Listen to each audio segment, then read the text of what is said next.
In the heart of the city, where dreams come alive, B-Up's on the mic with that fire in his eyes. From the court to the field, every game, every fight, he's the voice of the struggle under stadium lights. He's seen the highs and the lows, the wins and the pain, every triumph and tear, every loss in the rain. Through it all, he stands tall, never backs down, with a heart full of love for this sports-loving town. Sports talk we watch, where the passion runs deep. Every story, every glory, every promise we keep. From the love of the game to the struggles we face, he's the voice of the people in this sacred space. Sports talk we watch, where the passion runs deep.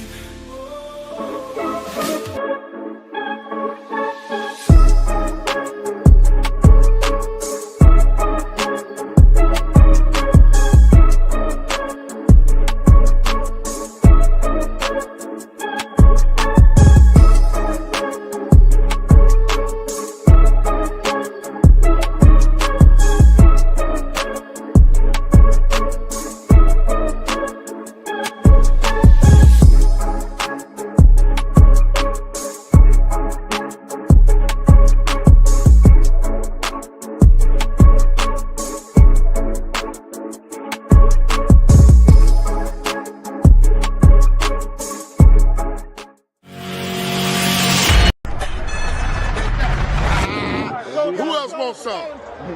They say my D-line didn't exist. Bullshit. It's my favorite thing. It's time to get nasty. It's time to get nasty. Let's go. That's the Heisman Trophy right there. Would you like to win that tonight? I'll tell you what, let's see if I can sneak out of here with it now. I wanna put on my.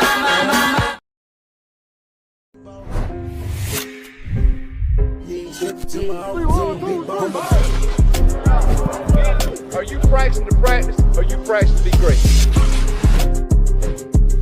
Which way am I going? What's coming? You on the way?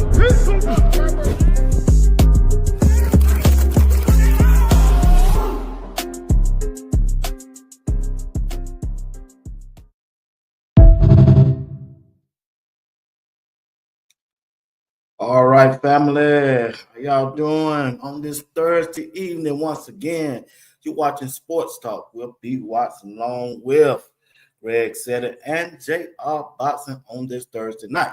Only thing I ask that you do as you come in right now, hit that like button, hit that like button, hit the like button. Also, while you're at it, subscribe to the channel. If you're new to the show or new to the broadcast, subscribe to the channel and hit that bell notification button. It'll let you know whenever I go live or drop a video. And if you like to continue to support the broadcast, join the membership. Join the membership and help the broadcast do what it needs to do. All right?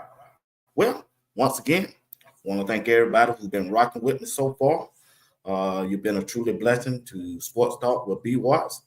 And I don't take your viewership nor your comments in the comment section lightly.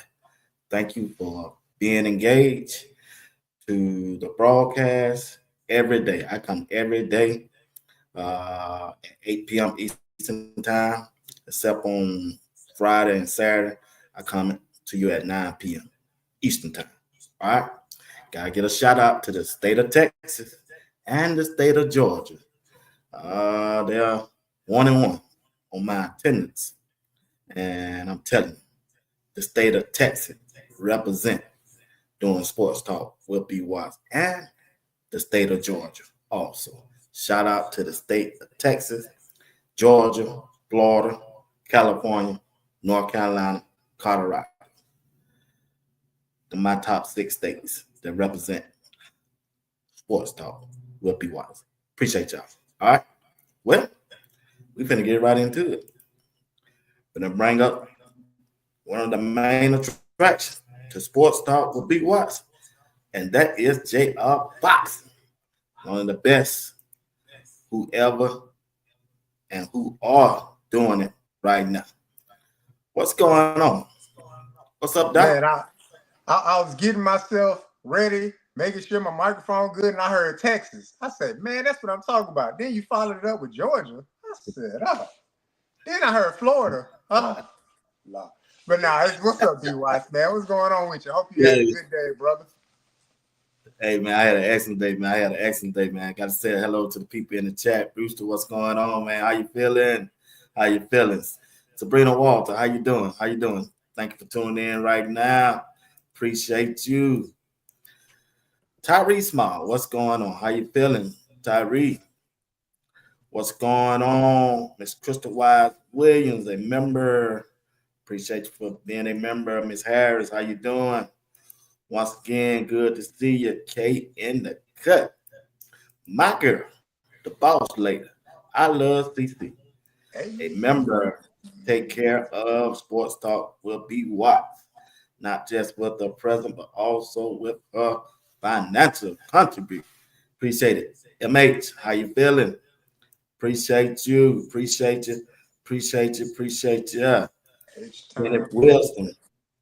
Kenneth Wilson, what's up, man? Appreciate you for being a member, man. Appreciate that. Appreciate you. TC, what's up? How you feeling? It's Patrick McGee. What's going on? Texas, yep. Texas is in the house, JW.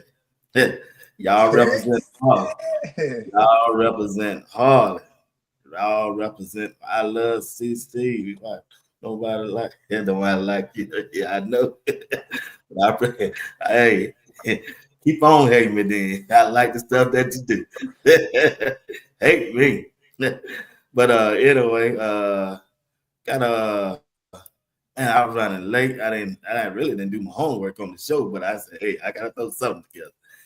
Go Gator, what's up, man? Goat Talk, what's going on? How you feeling? Man, my dog, another person who always take care of the broadcast, a member. He already a member and he don't. Hey, super chat already. My favorite night right here. Let's get it, fella. Appreciate you, man. I appreciate you. Somebody telling Greg what's up. Robert Mathis.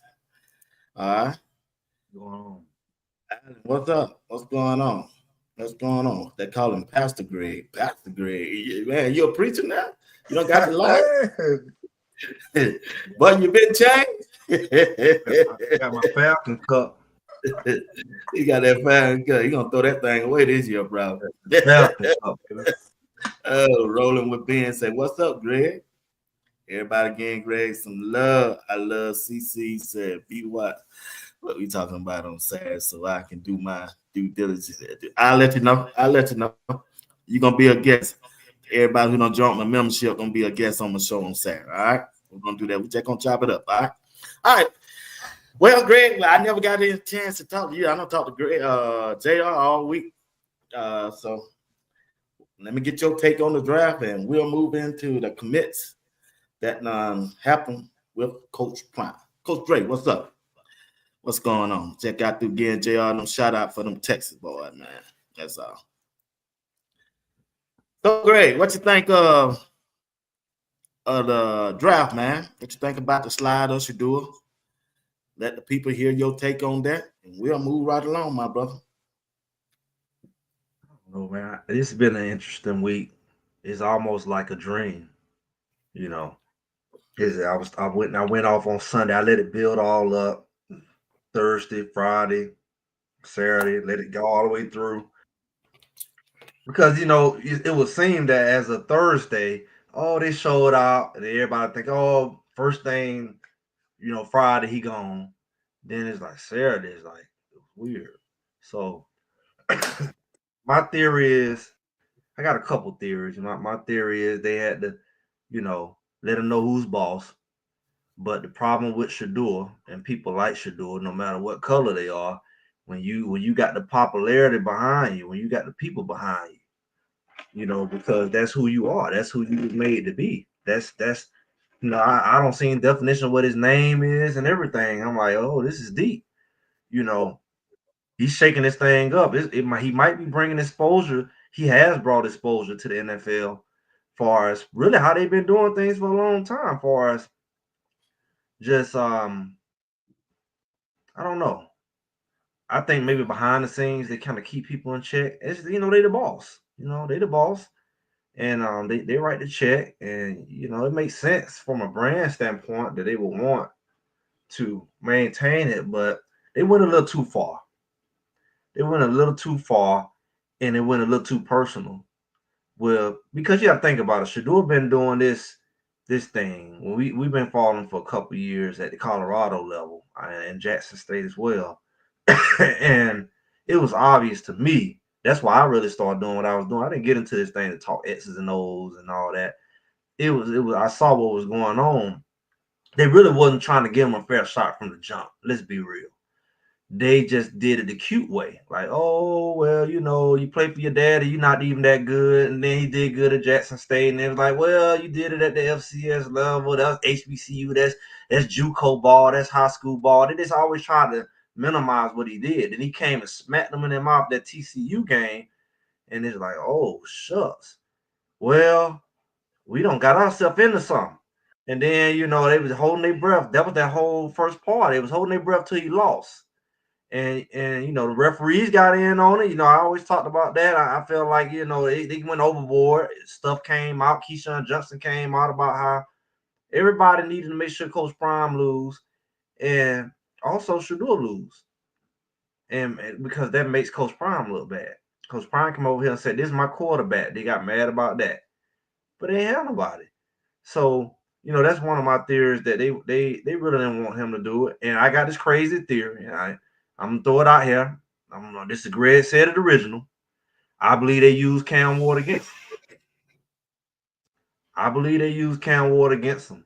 I don't think that was the original thing, because I know Beck was the thing. You remember last year this time it was Beck. Beck is better than Shedeur. It was like, where Beck come from? Because that junior year Beck didn't really do nothing. But all of a sudden, Beck was the guy. Shedeur was up. Y'all know that, right? Once Penix left, Bo Nix, he was running with him until, Travis got hurt and all that. But Shedeur was really up there in a lot of categories. And that was a, big deal. So when Beck fell off and Ewan fell off, I think Cam Ward was somebody they was going to use anyway. But they just went into overdrive, I believe. They trained together. They've been running together. And, you really didn't hear much negative about Cam Ward. And they gave him a miracle season. I mean, he should have lost a good 4-5 games. Nobody want to talk about that. And they kind of helped them out till it just fell apart at the end. But I would say, Cam Ward didn't win no championship. But they want us to, what did Shedeur do? What did he do? Cam Ward, think about this. Cam Ward went number 1. He didn't win the Heisman. He didn't win the conference title. He didn't go to the playoff. Nobody really want to measure that because they so busy shooting at Shedeur. Shedeur ain't accomplished this. Well, Cam Ward didn't accomplish a whole lot either. He's a good quarterback. He always been a good quarterback, but to me, he was always in Shedeur's shadow. I think he was a good quarterback at Washington State, and they looked over him. That's why he had to come out the draft and go to Miami. And I think that he benefited in a lot of ways from Shedeur's relationship and platform with Well Off and all in the relationships they had. And they saw that, and I think they used it against him. And I didn't like the way Cam Ward, he called himself joking and all that. I didn't like the low blows he would throw in the conversation. It was always awkward with me, but I'm like, that's Shedeur boy. But when I look at it, when I look back at it, the big picture was it was an elaborate scheme to elevate everybody else but Shedeur. And you've seen that in the draft. I mean, they took pretty much every quarterback except him. And all of a sudden, everybody better than Shedeur. All these workouts we seen, all these scouts coming to the practices and the pro day, and all of a sudden they like Shedeur ain't good. I'm like, since when? Y'all been running up his behind ever since he been in Colorado. Everywhere he go, it's scouts everywhere. You can't say it was only for Travis. And Travis wouldn't have been what he was offensively without somebody getting on the ball. So they started saying, well, Shedeur didn't, he wouldn't accomplish that without Travis. But he put how many other guys in the NFL? So clearly it wasn't all Travis, because pretty much all their senior receivers went into the NFL. So it's like, who was throwing all them the ball? And so it got really weird at the end. Like, oh, Shedeur is no good anymore. And I'm like, we ain't really heard that narrative. We heard 100 different narratives, but we never heard he wasn't good. And I don't know how they was able to pull that off. And oh, he's a second rounder. We ain't heard him being a second rounder. Maybe one silly dude said that. And it was like an echo in the dark. Like, who said that? Everybody else, he the first pick. It wasn't his daddy. Everybody said he was the first round pick. So it wasn't like his daddy. Yeah. I blame that video he put out when they were joking, when they was so-called joking, like we talking about throwing them bubble screen and hitch pass. I think Bucket should have edited that part, man. I know he tried to put natural stuff out, but you know everybody watching the video, right?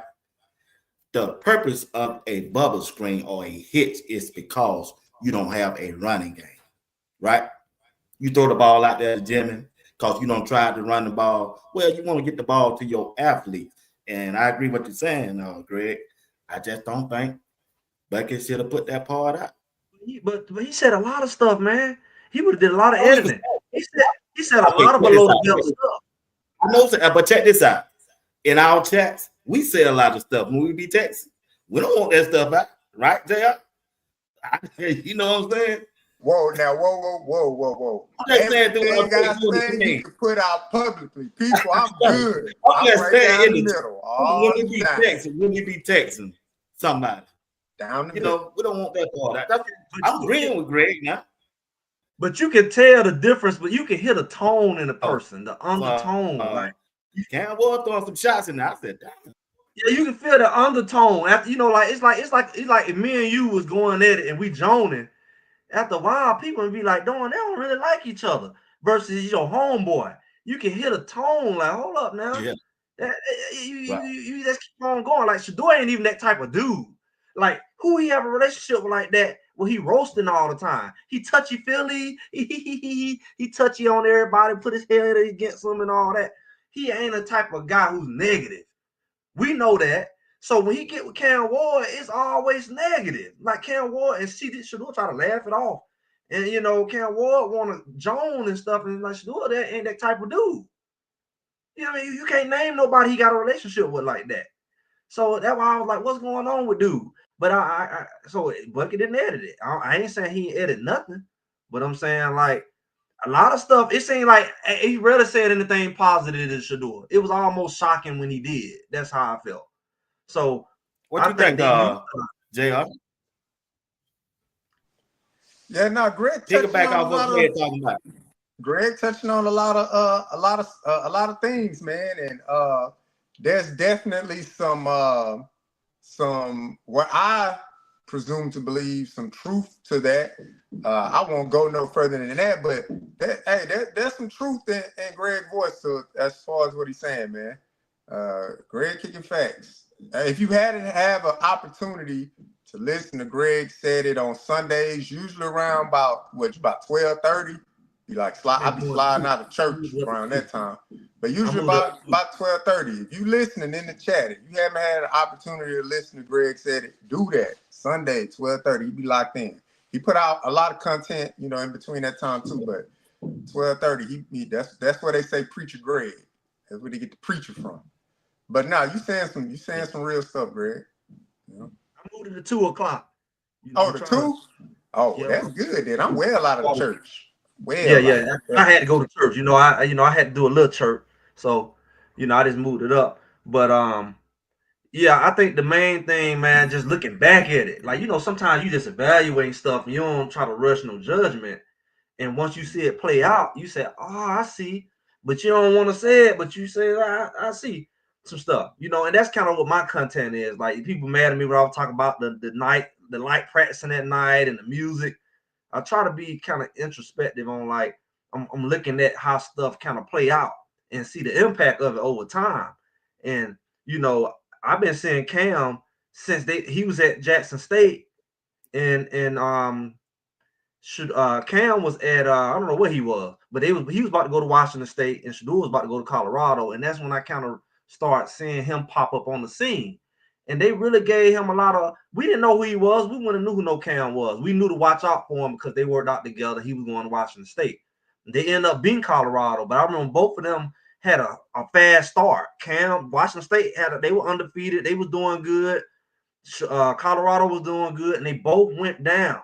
And they kind of had the same record, except they beat Colorado in that last game. So I felt like, it's a very similar path they had. They both came from FCS. They both had a tough first year.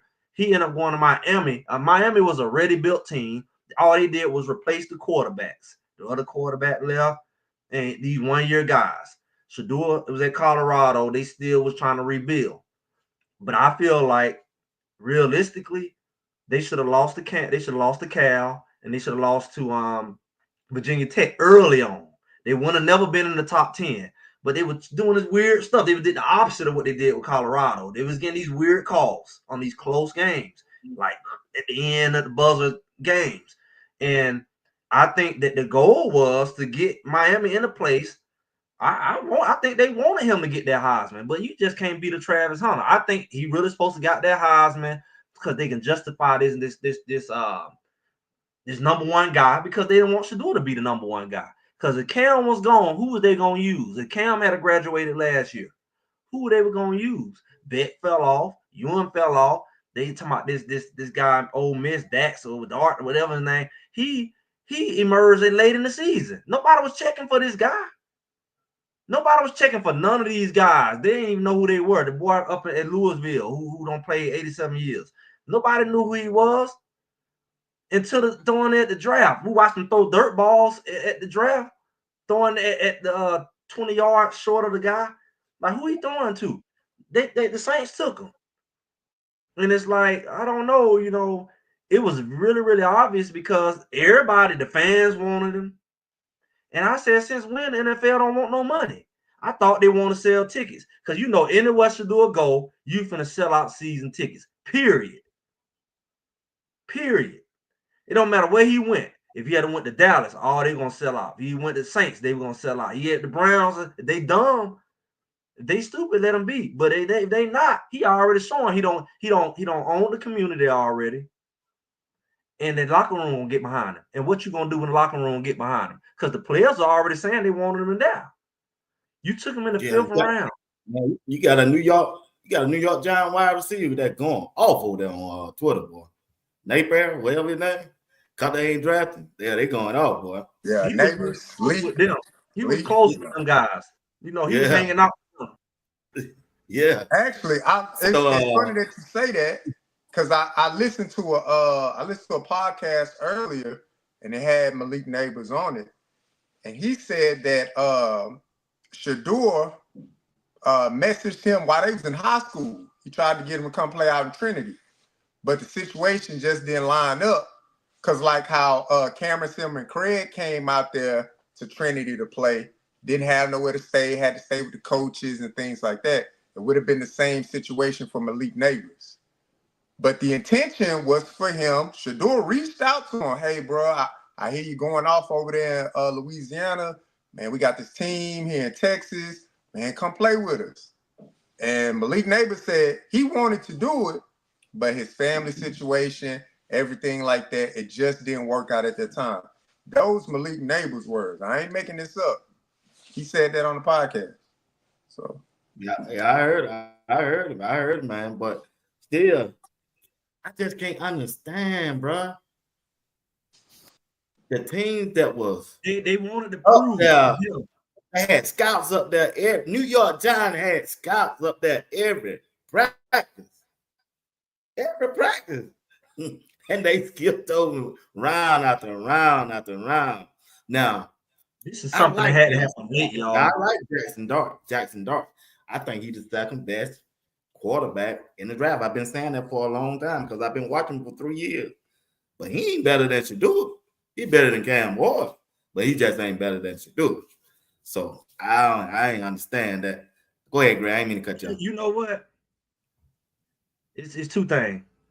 They try to prove that nobody is bigger than the Shield.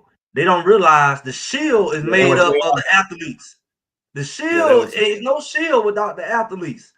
They got to get that arrogant mess out of them. The Shield needs Shedeur. Shedeur don't need the Shield at this point. Some of them players need the Shield. It's like I'm a rapper and I need the major labels to make me big versus the guy who's selling out the trunk, who can sell out his own stuff. The label need him. He already got a following. It's a cold relationship. I already got millions of followers. I don't need the NFL to make me relevant. I want to play ball, but from a branding and marketing standpoint, I bring value. The NFL not bringing me value. So you got to look at all of that. But when y'all mention Cam, I'm going to tell y'all something that nobody want to miss, because they ain't saying nothing negative about his character, his arrogance, nothing. They ain't critique how he throw. Cam, when you rattle Cam, if you put pressure on Cam, he not Cam. It's the opposite with Shedeur. Shedeur, his behind, he ain't Shedeur until you put pressure on him. That's why I get mad at him. He is all nonchalant. He get behind 28 points and he be like, okay, let's go. And run you down. And I'm mad at him. I'm like, doggone it. But Cam ain't proved he come back from no 28 points. Cam, if you hit Cam, go look at the Georgia Tech game, like I said. You hit him, what was Syracuse? If you hit him, he's done. Because he can't fall back on his fundamentals. He can't take them hits Shedeur take. Shedeur got hit like Rocky, man. It just knocked him all over the place. You thought he was done. He beat you worse when he get hit. They used to say that. They were like, don't hit him. He played better. No other quarterback can say that. Shedeur got his whole face knocked in against Colorado State the year before. They said, why you do that? Coach Prime had to wipe the blood off his face. He came right back and ran their butt down. Right. Yeah, you're right. Yeah, you're right, but I don't understand it either, man. But he got an opportunity to go out there and just do what he need to do. Like I say, the community is already behind him. Like I played a video yesterday to JR and who they have with us, Coach Dre. This video right here, where the fan were already saying. You know, I want to say something about Shedeur Sanders. I think that we all missed something throughout all this. I think what we missed is just understanding he is a young man. Whether he was raised by his father, he was raised rich, he was raised poor, whatever. He did deserve to go higher than he did, in my opinion. Now, I've said he does take a lot of unnecessary sacks. He had a terrible offensive line, so I can see him trying to do things with the ball. I think he is going to be a great quarterback. I'm also coming to the side of like, well, shit, you know, like he said a lot of good things about a lot of quarterbacks. He never once got butthurt. He watched the process and was still happy to be drafted by the Browns. That alone tells me exactly what we all know and what's still true. The ultimate dream is to be an NFL football player. And no matter what we say and no matter what we think about him, he made it. And I thank God he did. And to be honest, I'm part of that problem. I'm a grown-ass man. He's a young man. Just because I was raised poor, you know, whatever, none of that matters. When you look at him as a young man, I have a lot more respect for him after this draft process than I did before. I've always respected his father as I... JR, when you look at the stuff that he said, JR, do you think his popularity, his coming from a millionaire family, do they hold that against him? Absolutely.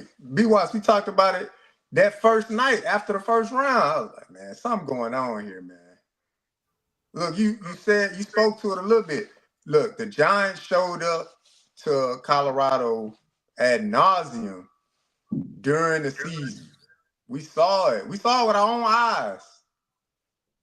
But then you see the Colorado showcase and you got all 32 teams there and they didn't even know if Travis was working out. No disrespect to Jimmy, no disrespect to LaJohntay. They was there to see them guys too. But one of the main stars to the whole attraction of Colorado football was Shedeur Sanders himself. So you got 32 teams collectively coming in. They want to see up front. They want to see. Jerry Jones got that weird, audio out there of him talking to Jamie Foxx, how they think with that mind, all that gross stuff he was saying. But they want to see you. They want to touch you. They want to feel you. They want to see all that stuff. 32 teams came out there for that. And we talking about days, maybe a week or two before the draft. Oh, he got character issues. He got this, he got that.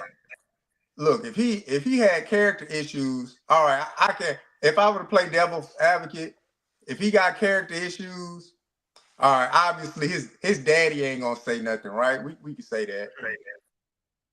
But we talking about other people in the facility as well. We talking about reporters. How many reporters took shots at Coach Prime all throughout last year, this year? You don't think they would have took a chance to take a shot at Shedeur? They ain't had nothing negative to say. Shedeur went into every press conference, paid his respect to every single reporter, answered their questions professionally.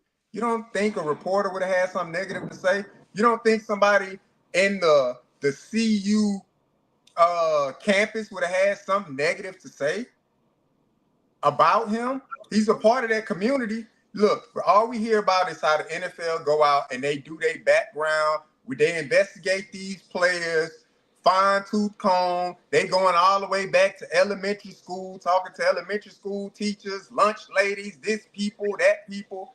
So the NFL did their due diligence. They talked to reporters, local beat writers, all of that stuff, because they want to know how these players are going to interact with their community, with their media teams, with all of these people. You ain't hear not a peep about Shedeur Sanders all year. But then they say, quote unquote, he get in the meeting room and there's the problem with him and a specific coach. Uncle Steve already went with it with that specific coach. I'm telling you, if you have an opportunity, I'm not promoting Hard Knocks or anything like that, but watch the last season of Hard Knocks when they had the Giants on, and watch how that coach talked to those players when they came into that GM office.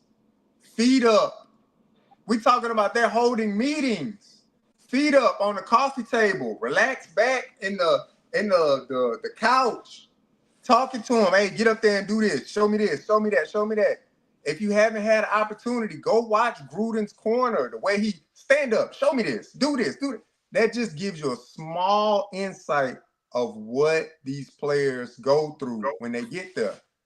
The way they talk to them, the way they do that. Again, I've been through it myself as a player. Not to the level of a professional standpoint, but I've been there. Greg, you probably been there too as a player. These coaches, they ain't got no filter, man. They try to treat you less than. But what I say is Shedeur handled it the right way. He celebrated.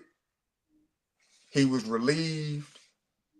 He getting to work already in the community, and he already training with his trainer to get himself ready. So when he go to minicamp, it's crazy, man. Nothing negative said until 1-2 weeks before the draft. That's crazy. 1-2 days. It's like it's a hard hill. It's a hard hill to climb because they got the right one. They got the right one. I don't know this thing because I'm gonna tell y'all something. I don't know why this thing here act like it ain't plugged up. But you dealing with a guy. Hold on. Yeah, but that has his own. Go ahead. Go ahead. I thought you said you got a guy who has his own meeting. So you talking about you got to tread lightly with him. They speaking it up now, like they say, oh, nobody want a guy who could take over the locker room as a backup. That's why they didn't feel like he was a first round guy all of a sudden. And then they said, well, once they start seeing him as a backup, but he doesn't fit that mold. Oh, they're coming up with crap on nobody else. about everything they say.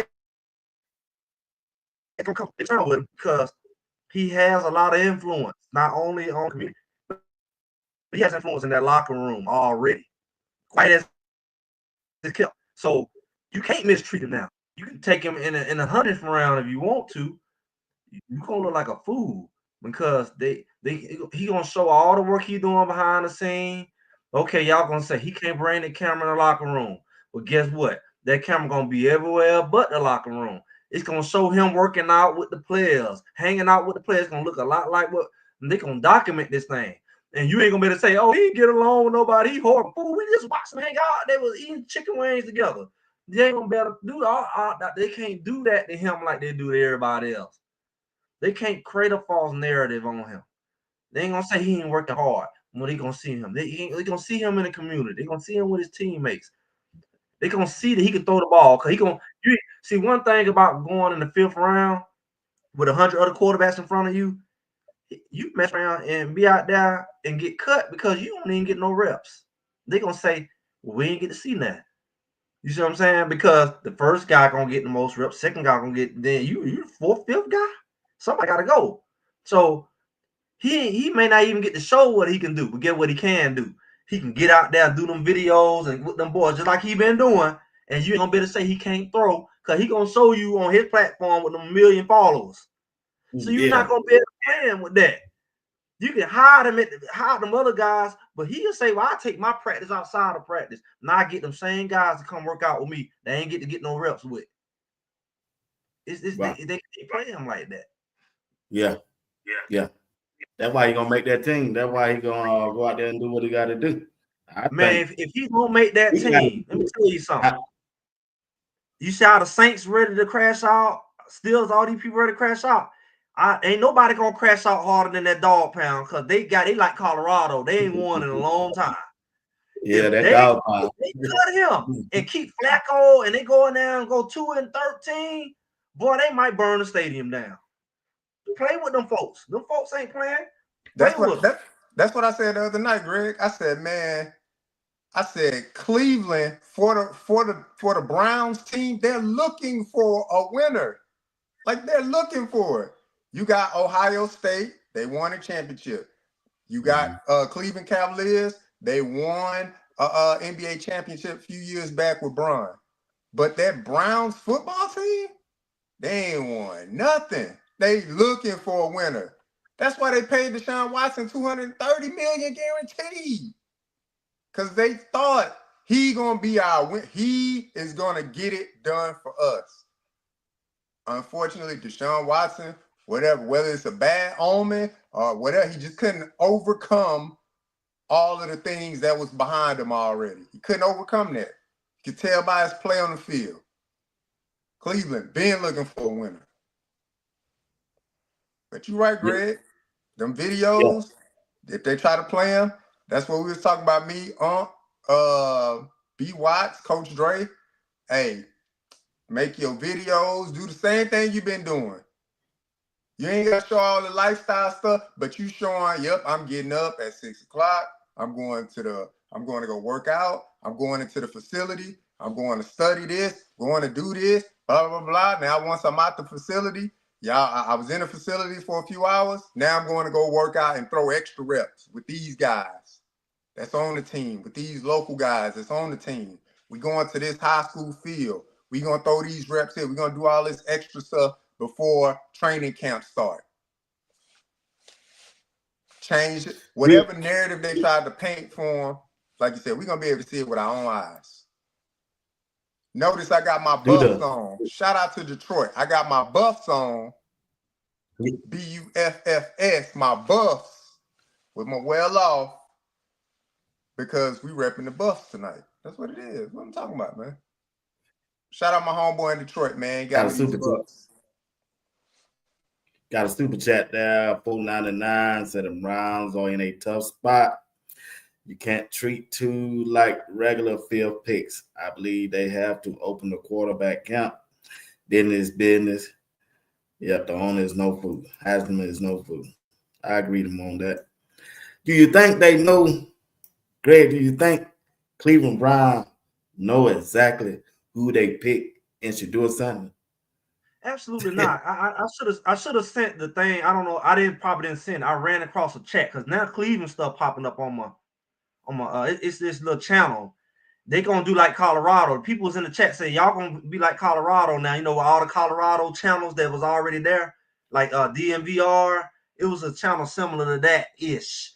It's a Cleveland, right? And they was talking about Shedeur. You tell they ain't know that. They were like, oh, he's at the high school, and one of the guys was like, maybe he's doing it for publicity, stunt. But the guy was like, I don't know what he needed for. He didn't get no trouble. It's like, but yeah, he's trying to change his character. Everybody was in the chat. Them doggone bus was in the chat. Them Shedeur folks was in the chat. Like, y'all don't know who y'all talking about. This guy been doing this. It was loaded. Yeah, they don't know what they get into. Yeah, they don't know. I don't know. They didn't do their research. But them folk don't play about Shedeur. The Colorado buff people going with him. So he had some Jackson State people. They gonna take over Cleveland. They gonna take over Cleveland. They gonna be the dog. Play with that boy. You're not gonna play with him. If you do, if anybody go talking crazy on the internet, they're gonna find out real quick. Because them people they be in there. They be look here. All day long. They there in the morning, they there in the evening, they in the afternoon, they there at midnight. You go on Twitter, Colorado there. They dropping his bio down there. Like I already seen the highlight tape. People said, "Oh, Shedeur can't throw." They showed Shedeur top 10 plays. It's going around Facebook. Even he posted it. It was like, "Oh, he can't throw. Oh, his arm weak." Man, that boy got too much tape. Where they do that at? Where that come from? We ain't heard that. His arm weak. Did he not throw a Hail Mary from like the 50-yard line? Running to the left. On the opposite, on the weak side, not even on the strong side. He rolled out to the left. Yeah. The guy swinging at him. The guy was this far away from knocking the ball down. And he throwing it. Throw it long this guy can get it. He didn't dirt ball it. He didn't skip it off the ground. If that ball had not been right there, the dude that was covering Jonte, he was coming. If that ball had been a little higher, he would have been able to knock that ball down. If that ball wasn't on that ground, that was God himself. I don't know if Shedeur could have planned that, but the dude, if that ball was a little higher, he would have knocked it down. It was just too low. But I'm just saying, in the rain, you know, one thing he is clutch. One thing I said that in the video. Nobody want to bring up what he is. They want to talk about what he ain't. Yeah, he don't run no 4-2, a 4-3, or 4-4. But you ain't got nobody more clutch. That one thing he been. Nobody more clutch. They call it Brady mode for a reason. Nobody close. Cam Ward ain't had to play from the knee. I felt like Don Shedeur, you get too comfortable playing from behind. Ain't nobody more scared of a Shedeur than the team that's playing him with a lead. Only time he didn't come back was that BYU game. That was it in Kansas. But any other game, they were holding their breath. He really ran down USC a couple years ago. So you ain't describing what he is. You describing everything he ain't by comparing him to Cam Ward. But you looking at these are attributes of Cam Ward. Everybody's different. This his attributes, and Shedeur got it. You can make Cam Ward look like nothing by comparing him to Shedeur's attributes. He can't take the hits. He's not clutch. He's not as fundamental. I can.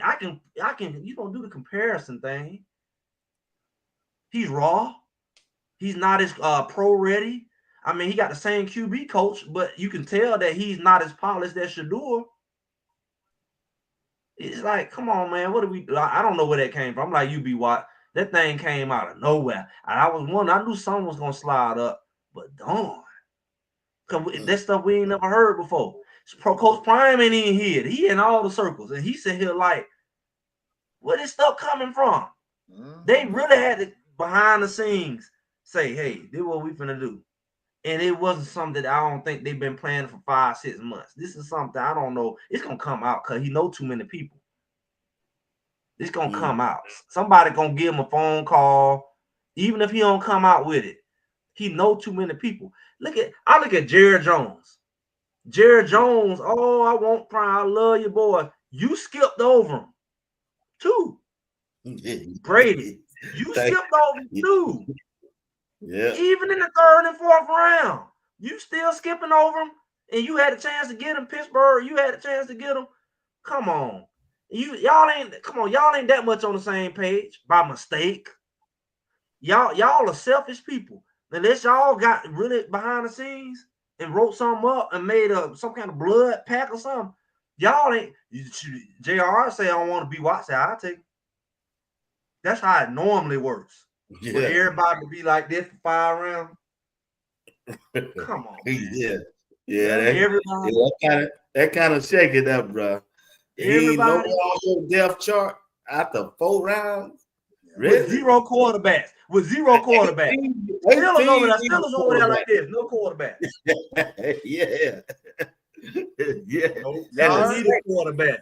Y'all heard what Boomer Sison said. It's been floating around.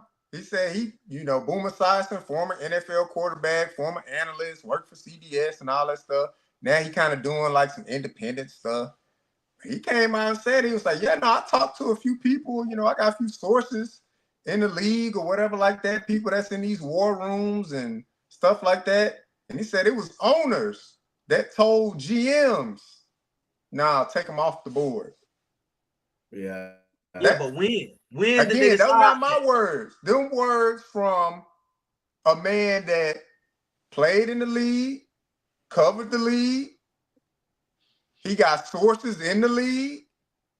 Boomer Sison even said it was owners that told their GMs, no, take that guy off the board. So, if all the owners, if a few owners collectively got together and started and wanted to collude, right? But, people going out there, people saying it. You got to hear it. You got to listen. But, yeah. Well, they weren't saying it though until right before the draft. They don't they did not mention that until 5 days until then. Yeah, exactly. They were all looked at with their little notebooks. If he wasn't no good, why they should have boycotted that? Then we would have known, right? None of the teams should have showed they put up to the pro day. Yeah, but they was there. Right. That was 3 weeks ago. Yeah. Come on. But then you wait all the way up to the draft. And now he got character issues. Y'all talking about he went and got a tent and made his own mock draft day. And what else he supposed to do? You knew he wasn't going. He said it. He said it he supposed to be in Colorado. I don't know what changed with that. Yeah. They had said a long time ago that they wasn't going to the draft. And they tried to get Travis not to go. But Travis behind said, I ain't missing out on it. Right. They supposed to have their own draft party. That was the original plan. And then it ended up going down to Dallas. That was a good plan? Well, that's a good plan, Greg? Sure, they would have had him. He had a sleeping bag up there. He would have been sleeping up there in Wisconsin. Mm-hmm. At least he was at home. I'm talking about, did that hurt it? You think that hurt his draft? Everything hurt his draft clearly. In retrospect, he didn't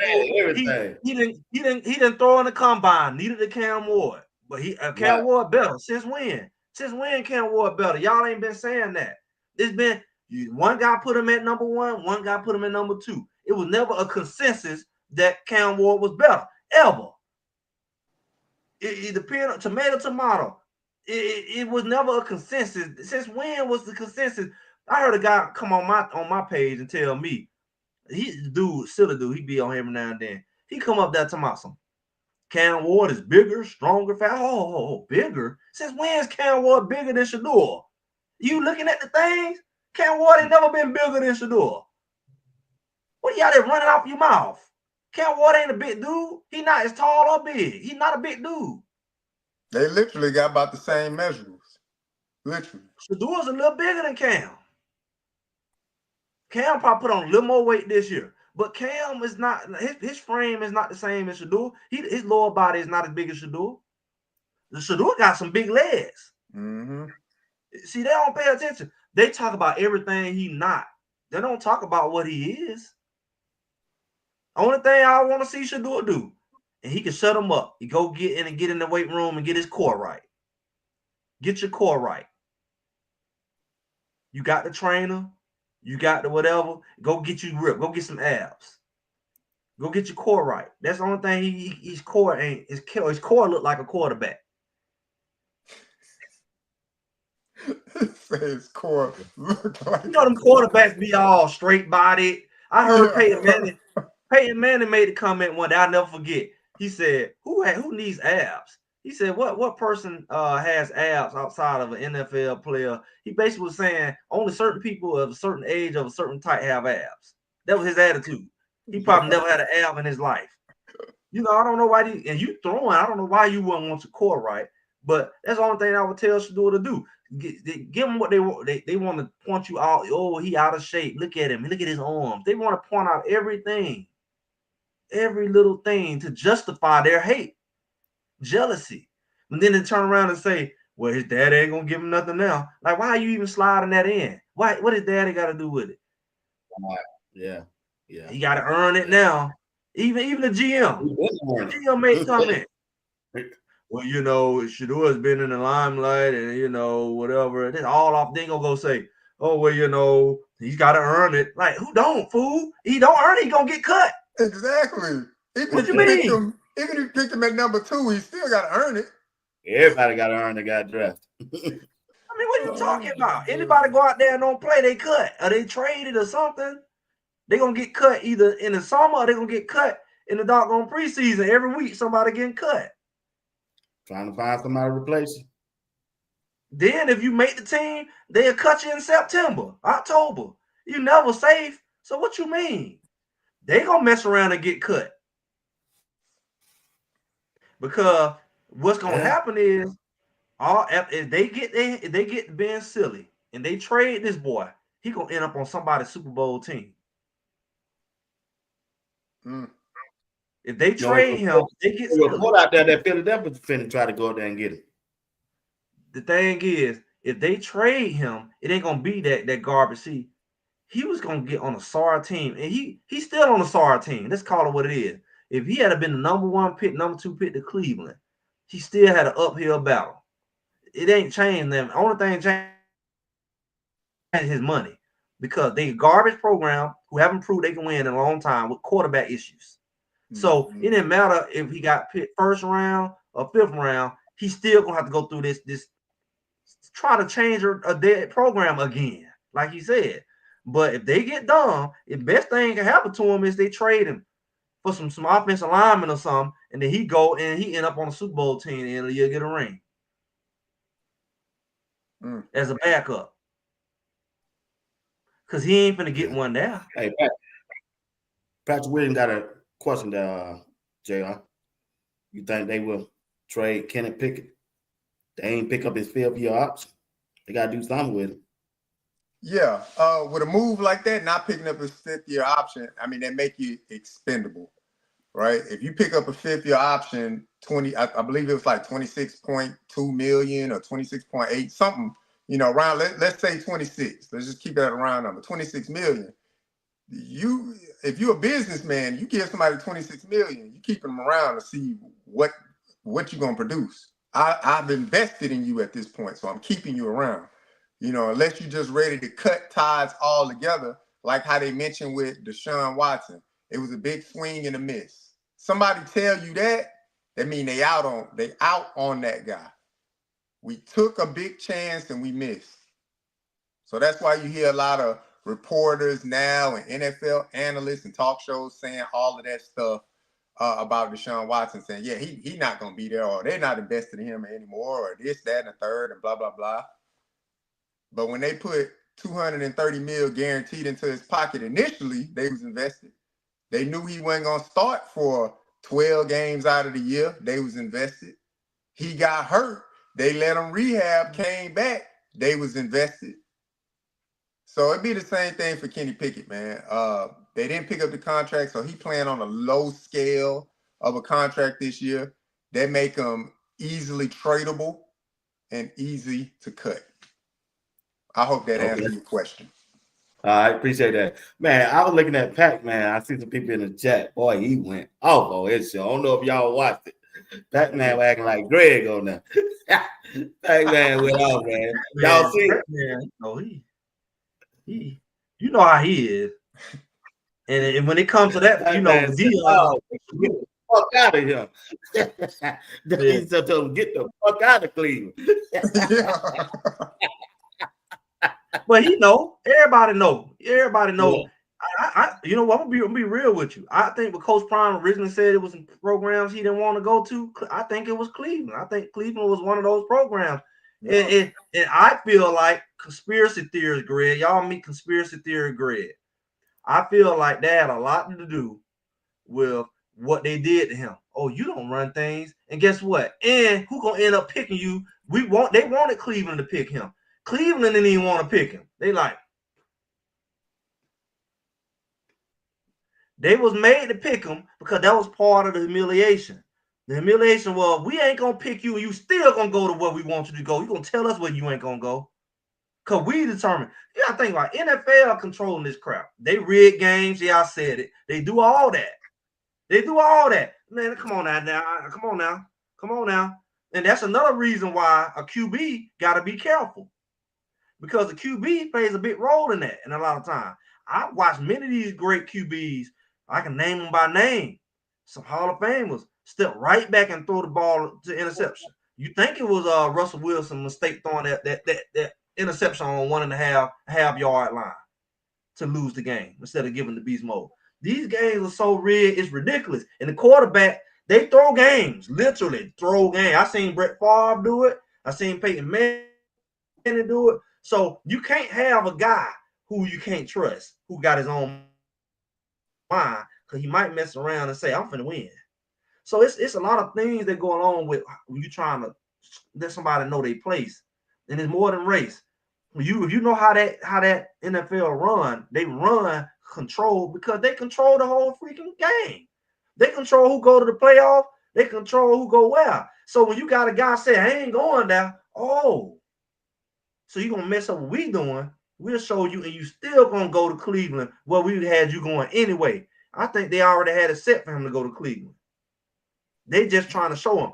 The problem is, like we see in other arenas, sometimes the powers that be try to show you how powerful they are, and you see that popular person arise, and you see the people rise up behind them, and then you realize, oh, we ain't finna pull this crap off. So you got somebody like Shedeur in there, and I feel like I said, and I still believe they just finding out that they want to continue to humiliate him by putting him as a fifth string quarterback and possibly cut him or send him to the. I think that was their plan. But I think their plan is changing as they see how we respond, because we'll put their butt out of business. I don't get it twisted. They ain't went through all that to say, all right, brother, come on in the league. We were just playing. Oh, woo. No, I think that thing's supposed to continue on. He's gonna get up there. They're gonna Jackie Robinson his behind. And just like play with him a little bit and not give him no reps and just beat on his little confidence and his little soul and then make him self-sabotage. Because they say, oh, your dad is not here now. I think they were gonna try to mock him and everything. What you gonna do now? Who gonna save you now? Almost haze him. They want to haze him. So, but the problem is they gonna realize they're not as big as bag as they think they are. Because the people who pay your tickets, your stadium can get empty. Your jersey sales can go down. If they feel like he the people's champ, and they feel like you picking on him, it's people, his popularity has grown from people who weren't even studying him now. People who didn't watch football. Is everybody looking at who gonna treat this kid wrong? There's so many eyeballs on it. They looking at you. Go ahead. Mistreat him. We'll shut the NFL down. We'll boycott. We won't even cut the TV on. We won't come to the game. Everybody will come to the game with Shedeur jerseys. Who knows? They'll go to another team game and say, we want Shedeur. That's how crazy this is. They'll go to the Cowboys game. We want Shedeur. It can get ugly. It can get ugly. And they think that they got power, but they're going to see. It's the people who got the power because they the one buying the tickets. They the one who watching the games. Just like your Raiders went up. Your Raiders can go down, NFL. Play with the boy. Y'all found the right one to mess with. Y'all should have messed with somebody else. You got the right one. All right, we appreciate Greg on it tonight. But Greg on full tilt, man. I got to sit back till he ain't talked in a week. So hey, all right. Got to moving on. Right on the hour. Got about 15 more minutes to talk about these players that Coach Prime is bringing in and already have committed.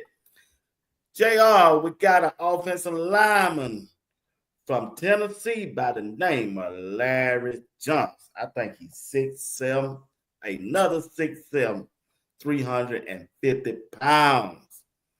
Talk to me.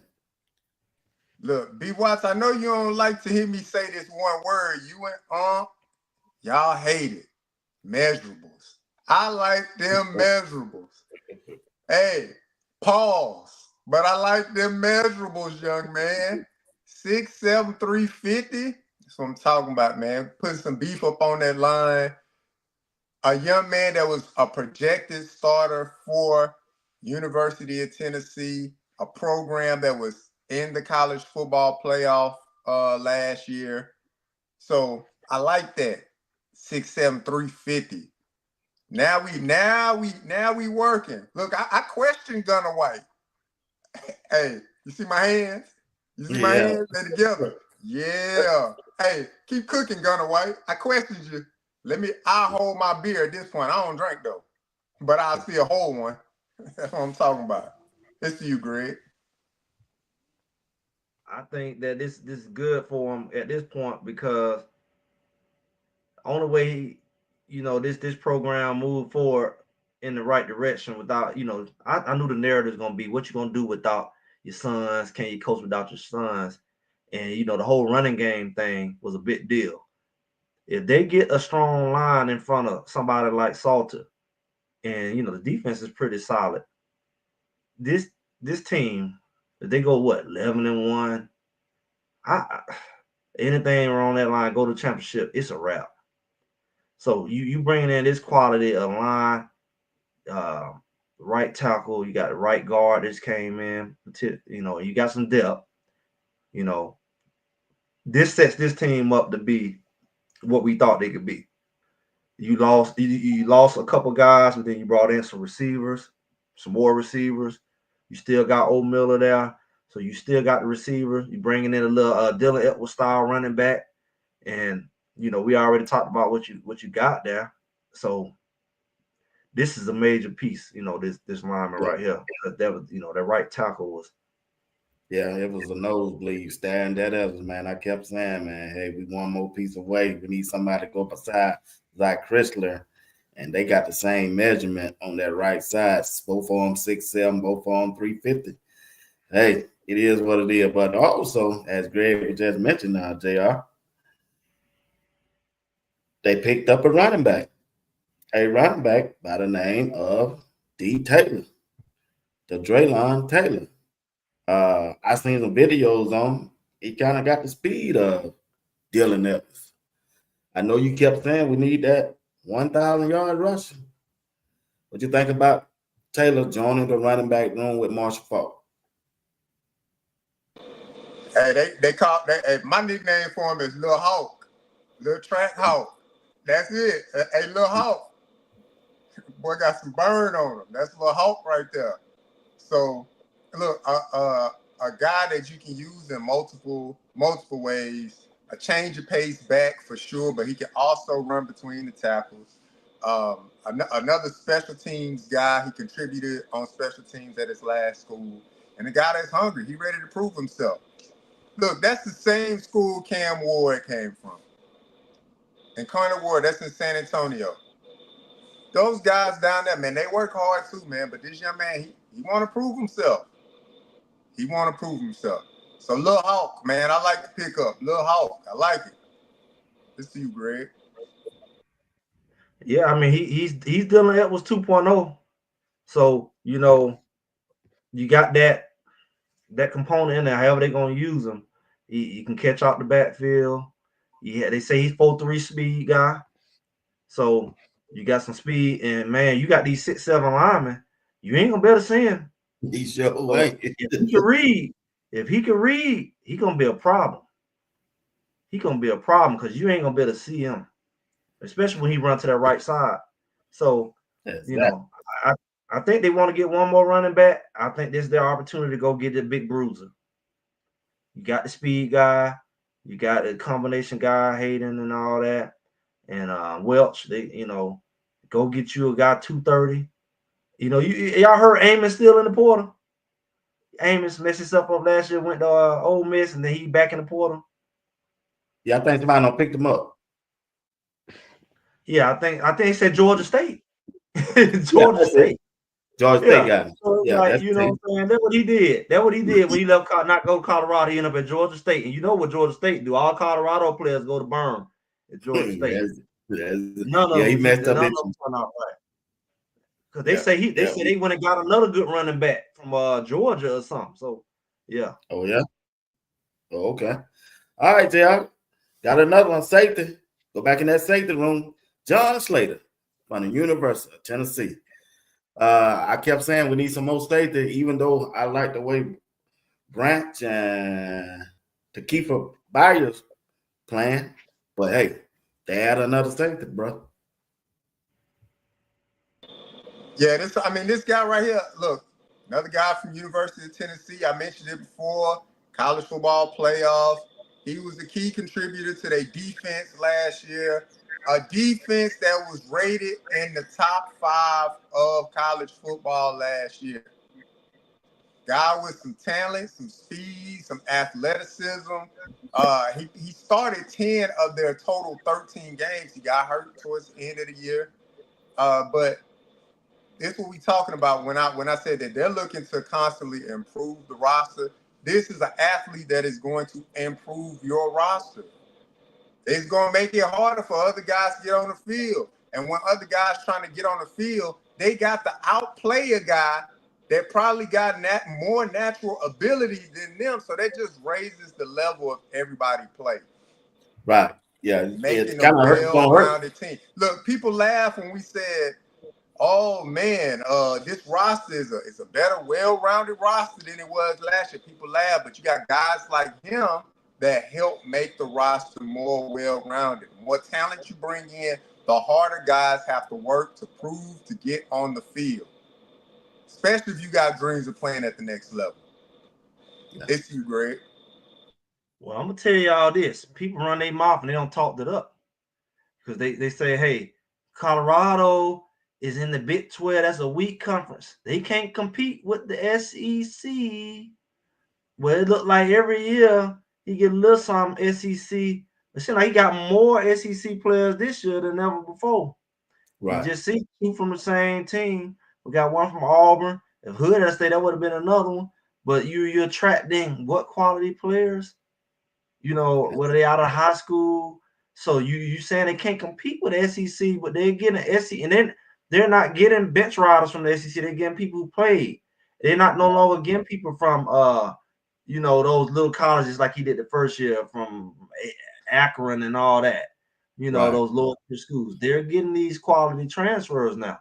So and are they getting transfers who the SEC wanted? They from a smaller school, the SEC wanted them, and they chose Colorado. So, you know, this is telling I'm telling you the type of team that they're building, because ain't nobody finna hit no portal. So it is what it is now. So you don't have to worry about nobody else leaving. This is just all extra. So, you know, this is telling you the type of team that Colorado is about to be. They're gonna shock a lot of people. Yeah, you're right, 100%. They're gonna shock a lot of people. They're getting that depth together. Parks, he also made it official today. He's joining. That's a cornerback. He might be the replacement for Hood, but I still like the way R.J. Johnson is doing. Still give him depth. And you don't know the status, really the status. Ain't nobody saying of Preston Hards, JR.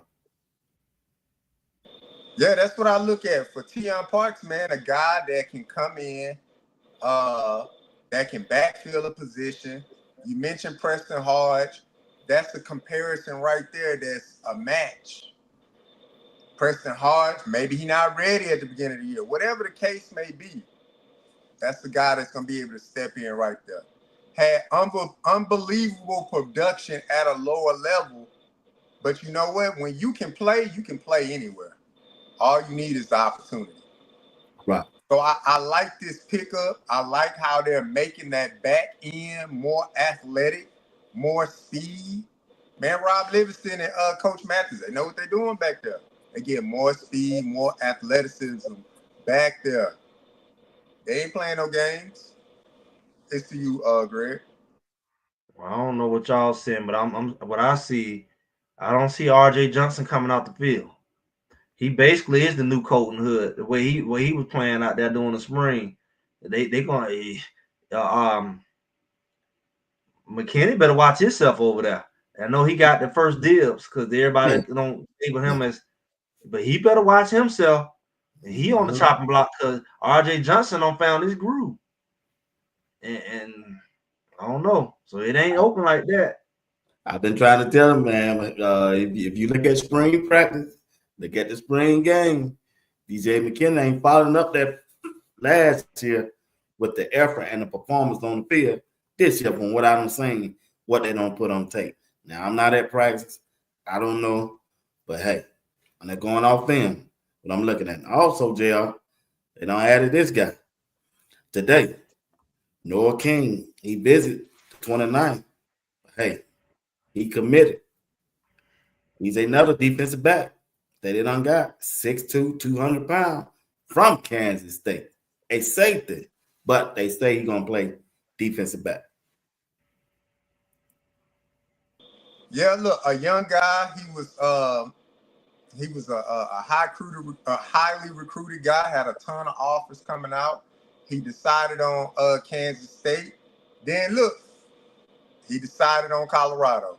So that's what I like. Some youth coming in, some youth in the program, somebody that they can get in the program and develop.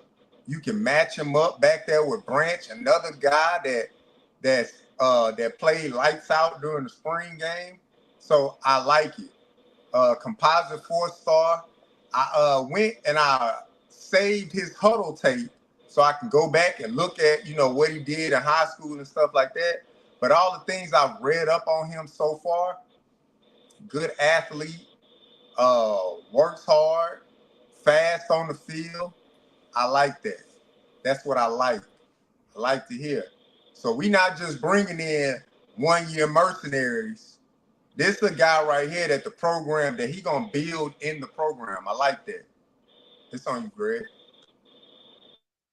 Well, like I say, everybody's worried about that safety room. It don't look like it's thin. It's gonna get very competitive, and you know how that go. People want to jump the portal. Cause I know Branch look good back there, but he got to go and live in that weight room in the cafeteria. He got to just get his sleeping bag and just be up in there, and eat a couple times every meal. Like I talk about, you need to go eat, but you bring in this guy like this, he's 6'2", 200. That's what Branch needs to try to get. He's trying to get there, Right. Branch like 6'2", 170. Yeah. So, these guys is who you want to be like, and hopefully you don't become that guy and have to hit the portal to do it. Because these guys coming in ready and you're gonna be behind them and you're gonna be in the portal. So So I like that. I like Branch though. He lived with it. He ain't scared to come up there and put them shoulder pads on. Yeah. I don't want to see Stoudemire back there, but anyway. Well, then he go ahead and put Stoudemire at linebacker, like I said 2 years ago. Put him at linebacker. Everybody didn't want to believe me. And then last year he was playing linebacker. You go ahead and put him at linebacker. He big enough. There you go. Look, now you was cooking tonight. Now he getting out of body. Now look, he was cooking. He was on the heat of the night. Now so Stoudemire. So which way you would rather have Stoudemire at, in coverage or at linebacker? Not at no linebacker. I have him down there in that box. I ain't gonna lie to you. Linebacker, I don't know about linebacker, but in the box safety or something. No sir. But you know what they just had Wester at? Before Wester left, they had him at like a hybrid strong safety linebacker. Yeah, I like Wester right there. Wester come up and hit. So you don't think Stoudemire come up and hit? I haven't seen it yet. Look, I ain't never seen. Look, I ride for Stoudemire. I know. I ain't never seen him like pop nothing though. But Nah, you ain't. he's a really, really good athlete. So like a position like Shark played, Silman Craig, I can see him in that box safety, come down. You know, he get on the edge real quick, stuff like that. I like that because he's good. Look, everything you hear about Carter Stoudemire is that he's one of the best athletes on the team. Everybody said, players, coaches, they all said he's one of the best athletes on the team. So, okay. Got another wide receiver that JR from Florida State, came to Colorado. Like he's a little bit more mature than the rest of the wide receivers. What you think about that pickup to that wide receiver room along with Cecile Brown? Hey, I'm going to say this again. Let me put a pause in front of it before I can get there. Man, I like his measurables. I like his body style. I like his body. Pause, y'all. Pause.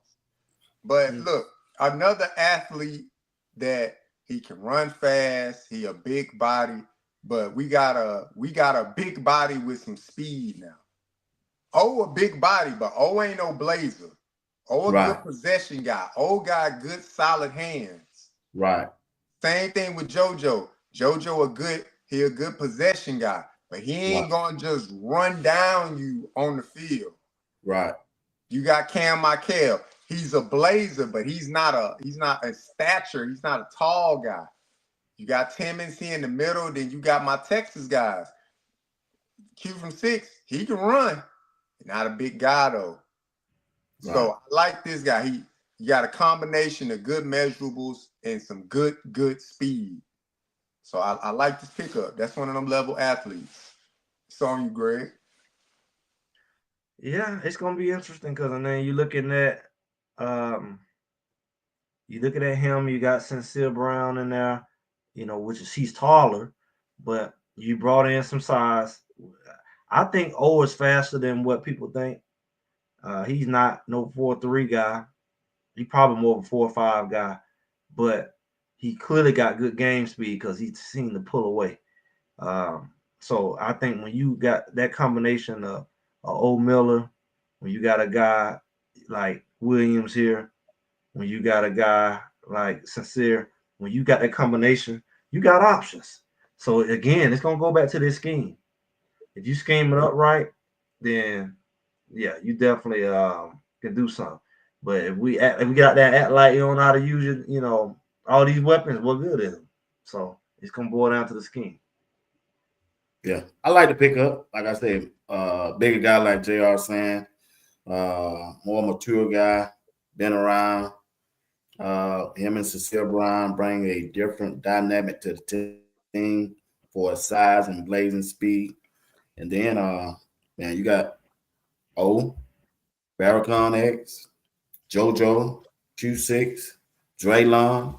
I think they can use Draylon in different type of ways if they scheme it up right and get him the ball from the backfield. Got Cam Michael. Like I said, it's looking like a good wide receiver group. And from what I heard, they're looking at one more to add to the room. And we're gonna see how that depth chart comes up. Once you bring in new players, that drive that depth chart down. Everybody go down a notch. If you're looking at a player that's got 1 year that really did good, from what I'm hearing, Coach Prime ain't gonna rely on no rookies. That's from what I'm hearing, and I couldn't blame him. Even though Storm good and Storm might have package, yeah, he trying to win it all. He ain't just trying to win no bowl game or Big 12. Coach Prime going for it all. But moving on, like I said, I like to pick up. I see the wide receiver coach. They go tight. So just have to think. JL got some visitors this weekend. They got a lot of guys. They got a D tiger, they got an edge, they got a running back, they got an athlete and Jalen Lott. They got Matthew, another wide receiver, a Beck. I've been hearing that name a lot on the line. Deacon Smith, a lineman. They got them all coming in. This Saturday. Look, just to think, man. 2 years ago, everybody was all up in arms. Oh, he ain't taking trips out to see high school students or high school recruits, or they ain't doing this. They need to get more. All right, what can you say now? What can you say now? We ain't talking, these ain't no run-of-the-mill like guys. You see that graphic right there, what they say across his chest. All American. Right. They don't just throw those out. So there's a method to his madness. Now we in that what they call that FAFO part. You know? That's what everybody's saying now. So that's the part we in with Coach Prime. He said, y'all finna find out. F around, find out. In find out stage. He letting y'all know I'm bringing in some high-level recruits. We saw a little taste of it last year. Got some of them IMG boys in there on the visit. Brought in a good crop of high school recruits this past year. Now look, they just stacking more. So look, man, that's what I'm talking about, man. It's to you, Greg. Hey, I got something there, but Greg, I'll move on from this. Appreciate that insight on that, JR. Appreciate your take on that. Greg, we got Travis Hunter. People ain't talking about him. Well, enough. The best player going to Jacksonville State. We seen what Jacksonville Jaguars did to get him. How you think they're gonna use him? They're gonna give a chance to play both ways? Is it better fit for the offensive side or the defensive side? What you think the Jacksonville Jaguar should do with Travis Hunter? I mean, it looked like, they put a little graphic out with him on both sides. I think it's going to be only as good as the quarterback with how much he be used on offense. I think they primarily going to use him on the defense because that's what they need. But I think it's going to be up to the quarterback on how much he get used on offense. And I know they say Trevor Lawrence is not who he used to be anymore or something. He's just going through something. But, Trevor Lawrence was the guy in high school and when he went to Clemson and, and I don't know how did he fall off in the pro like that, but they don't have a quarterback. You're going to get to see what Shedeur really meant to Travis because you can't get him the ball. He can't make the plays like. So I think that's what they've been struggling with down there. So we'll see. We'll see to what extent. But Jacksonville is a small market, pretty much smaller than Cleveland. So it's like It's great he went there. Because it's low key, is close to his family. It's not far from Savannah. He moved his family to Savannah. He's back down in Florida. He got family in Florida. His dad and all them get to it, but it's like at the same time, it's a little market team. So you're not gonna get the hype. I wonder how much impact. I'm sure it's gonna get some tickets sold because everybody want to see Travis Hunter. I'm sure that's gonna help them, their ticket sales. But he ain't Travis Hunter unless somebody can get him that ball. On the offensive side, at least. What you think there, JR? Yeah, man. For Travis, look, Travis the biggest show in town. I talked about it. Like I said, I got family about 30 minutes away, man. He the biggest show in town. I've been to Jacksonville Stadium to watch my Texans play. It's empty. That's one of the teams that the NFL constantly sends overseas because they don't sell out at home. I don't think that's a problem when you got Travis there. I see him using them on offense more primarily because Trevor Lawrence, outside of Brian Thomas Jr., what other target he got? Christian Kirk, gone. He plays for my Texans now. So with Trevor Lawrence, man, if I'm Trevor Lawrence, I'm up there talking to the GM, to the coach, to the owner, whoever. Look, y'all done paid me all this money. Y'all drafted a big-time receiver from LSU last year. Now we got the ultimate athlete on our team. He needs to be on offense. I need him on offense. He's too electric and dynamic. So I think Jacksonville work him in on offense because offense, that's what sell the tickets. Defense, quote unquote, win the championship, but the offense sell the tickets. And the way the GM and their head coach was talking, they're talking about, look, we trying to change the program around. We trying to change the culture. We're trying to change this. They also trying to put butts in the seats. I guarantee you that owner said that too. That's why they went and got Travis Hunter. He's a great, phenomenal, electric, unmovable force on the football field. But they know what's going to sell seats. They know the demographic of where he was raised relative to where he played high school. That's a marketing thing right there. His talent got him there. But when the team and the organization looking at all of that, they looking like, okay, yeah, we ain't selling out seats. But this guy right here, he going to put some butts in seats, and he going to produce on the field. Right. We can utilize his talents threefolds: offense, defense, marketing. Look how big his following is on social media. Boy got his own podcast, got his own YouTube, he on Twitch, he on TikTok, he on all these social media platforms. If I had a degree in marketing, I'll be calling up Jacksonville Jaguars right now. Look, I got a cold plan to get this thing popping. Because Travis Hunter gonna do the work. His personality is so vibrant. It's so infectious. People want to be around him. His smile is as big as the room. Man, they got a good one. So Jacksonville gonna do it right, but I see him using them on offense because you don't put $230 million in Trevor Lawrence's pocket and $155 million guaranteed to that, and then don't get him no weapons to throw to. Shoot, Travis Buck gonna be out there on offense too, and I think he's gonna be primarily on offense, and they gonna put him in there on defense, and they gonna have his face all over Jacksonville, all the way to that Georgia border. They're going to be pushing. They're going to be trying. That Atlanta Falcons cup you got in your hand, Greg, they trying to make that a Jacksonville cup. We got to plan. They're going to plan the trip down. You got to go ahead and fly in. Like we go to Colorado. Get on down. That 5-hour drive. I'm ready. I'm ready. I'm not finna drive no 5 hours, Greg. I'll fly down there and meet y'all. I'm ready. I ain't finna drive. No, you can do that. But check this out, though. Let me ask you this, Greg, then JR. No, let me go JR first, then Greg.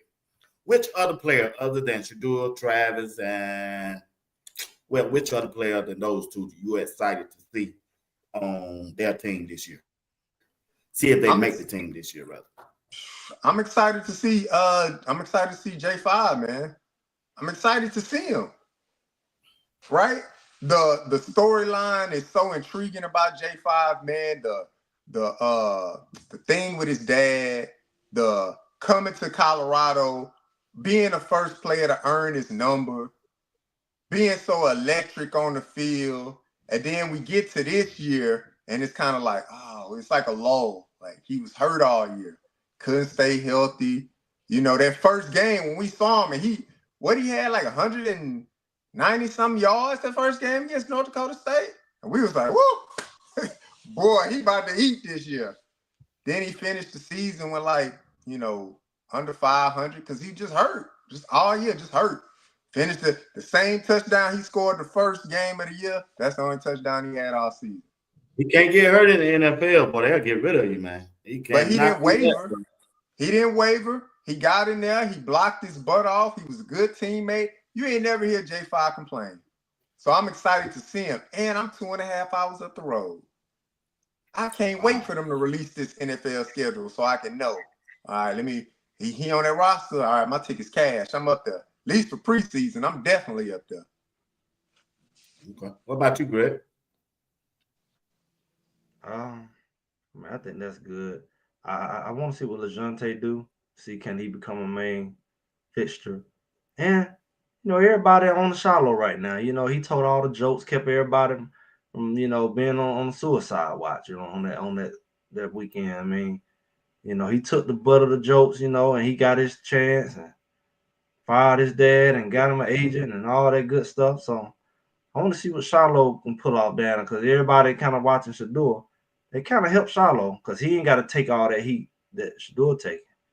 And you look up, and then both of them being there. I want to see. I think Tampa Bay a good fit for somebody like Shiloh. Yeah. And Shiloh, Atlanta got to see them a couple times. The Saints really dropped the ball. The Saints, I think they dropped the ball more than anybody, more than the Raiders, more than Pittsburgh. Because the Saints is in the doggone NFC South. They would have had a chance to see Shedeur go against his brother. They would have had Shedeur come to Atlanta at least once a year, and then Atlanta go to him. Oh, that thing would have been rocking. And then you down there in New Orleans, and you ain't really got nothing down there, no quarterback really. They fans really mad. That's who really dropped the ball. I just thought about that. The NFCs is that because you think Jimmy would have been if he made the team, he would have been in Carolina. Shiloh would have been down in Tampa Bay, and Shedeur would have been in New Orleans. That would have been crazy. Yeah. Yeah, that would be mad.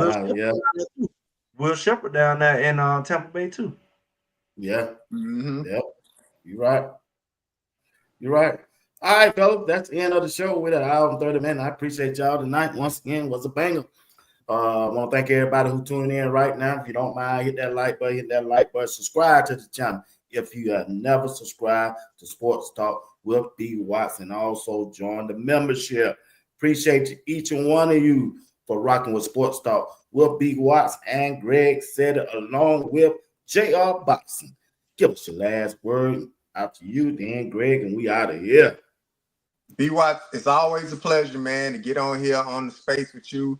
Chop it up, man, for you to curate a space for men like us to come up here and give our opinions and state some facts. And man, hey, shout out to Greg, man. Greg, right? You was cooking that hot water cornbread. You know how when you make hot water cornbread, the grease got to be like real hot. You got to put the cornbread in there and flip it real fast. That's what you was on tonight. You on that hot water cornbread, man. Greg, you was cooking tonight, man. Hot water cornbread. Yeah. You ain't never had hot water cornbread? Hey, in the chat, if you had hot water cornbread, put your thumbs up. I'm telling you. You talking about the flapjacks? You talking about when they like the flapjack? Okay. Flapjack. Hey, where I'm from in the H, we call them hot water cornbread. Okay, yeah, I'm with you now. Hot water cornbread. But hey, Greg, salute to you, bro. You was cooking. And shout out to my people in Detroit, man. Again, hey, they sent me these buffs. I got them on tonight. You know what I'm saying? Hey, shout out to y'all, man. It's the buffs for the buffs. Salute. Yeah, I appreciate it. Like I said, that this right here, what they're going through right now, remind me a lot of what they went through that first year. And that's when I really came on the scene. That's what really made me come onto this thing. So, that's more of my lane, talking about this stuff like this. Like I said, Edson, that's cute and all, but that ain't really what I got into it for. I would have been doing it. But just like to see people done the right way. People got to be done the right way. You don't want to see people mistreated and dogged out and, people telling bold-faced lies. They lying out the side of it. So it's like, that's where we at right now. And then we got to keep a close eye on it, on how these boys get treated. But I'm Greg. Greg said it, like they said earlier, we are on live on Sundays right now. It's about 2:00 on Sundays. That's where we at. I said in the off season, I've been doing this 30-minute thing, but this story here kind of picking up. This stuff been picking up. So we were back. We did an hour and a half last Sunday. Like I've been trying to do 30 minutes and get out, but it is what it is. This is some hot stuff, and it's not just hot in our circle nowhere. It's hot across the whole NFL. Like everybody paying attention to this thing. So we're gonna keep a close eye to this thing. So make sure y'all like, share, subscribe if you haven't. And you know what? I have this special product I have called a Tangler Box. I always tell people about. Everybody should have it, especially now. We just named how many teams, how you going to keep up with them. So y'all go to my page, defeatcable.com. But y'all see, I promote that on Sundays because that help us keep track of these boys. You'll better catch the local stations and channels and, you ain't got no cable bill and all that. But, we're going to be able to keep an eye on these boys in different cities and we're not going to be locked out by our region. So that's another thing y'all check out. All right, y'all heard it from Greg City and JR Boxing. We'll see y'all next Thursday night at 8 p.m. Eastern Time. Good night. Tomorrow night, 8 p.m. Eastern Time. Tomorrow Friday, 9 p.m. Eastern Time. I'll see everybody then. Fellas, appreciate y'all. Good show once again. Thank you.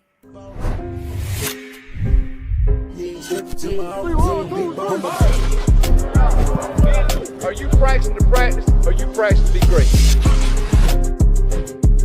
Which way am I going? What's coming? You on the way.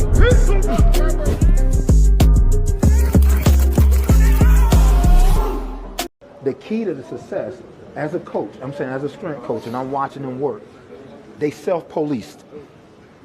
They made sure everybody did their reps. The best players was my hardest workers. My best players was my hardest workers. My best players was the hardest workers. So the guys that we count on, you can count on them from the weight room, from conditioning. They always out front and they the toughest. Your best players got to be.